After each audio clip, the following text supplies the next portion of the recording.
রক্তের রিপোর্ট নিতে এসে রক্তচাপ চলল। অবসরপ্রাপ্ত আধিকারিকের গাড়ির কাঁচ ভাঙল অটো চালক। দুর্গাপুরের বিধাননগরে বেসরকারি মাল্টি সুপার স্পেশালিটি হাসপাতালের সামনে শনিবার দুপুরে ঘটল এক চাঞ্চল্যকর ঘটনা। অভিযোগ, সামান্য ধাক্কা লাগাকে কেন্দ্র করে এক অটো চালক দাদাগিরি করে ভেঙে দিল অবসরপ্রাপ্ত আধিকারিকের গাড়ির কাঁচ। পুলিশ সূত্রে জানা গিয়েছে, জীবন বীমা নিগমের অবসরপ্রাপ্ত আধিকারিক তপন মজুমদার এদিন রক্তের রিপোর্ট নিতে এসেছিলেন ওই হাসপাতালে। রিপোর্ট সংগ্রহের পর হাসপাতালের বাইরে নিজের 4 চাকা গাড়ি নিয়ে বেরোতে গিয়ে হালকা ধাক্কা লাগে এক অটোর পেছনে। সেই সামান্য ঘটনাকে কেন্দ্র করে উত্তেজনা ছড়ায়। তার অভিযোগ, আমার গাড়িটা অটোতে একটু সাইডে টাচ লাগে। এবার ও তখন চিৎকার চেঁচামেচি করে ওঠে।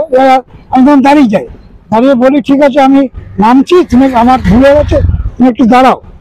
ও কোনো রকম আর সময় না দিয়ে ও তখন একটা লোহার চিপ দিয়ে বার করে পুরো গাড়ির আমার এই যে ইঞ্জিনের ওখানে দাগ করে দিয়েছে, দুটো জায়গায় মানে শুকে দিল।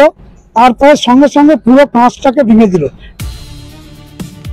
অভিযোগ পাওয়ার সঙ্গে সঙ্গে ঘটনাস্থলে পৌঁছে যায় বিধাননগর ফাঁড়ির পুলিশ।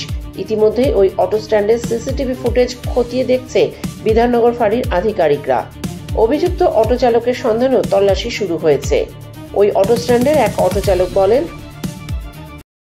এটা যদি অ্যাক্সিডেন্ট হয়েছে ঠিক আছে, কিন্তু এখানে যদি আমাদের অটোওয়ালারা যদি ভুল করে থাকে তাহলে অন্যায় সে করেছে অবশ্যই, এবং আমরা তো সেই মুহূর্তে এখানে ছিলাম না।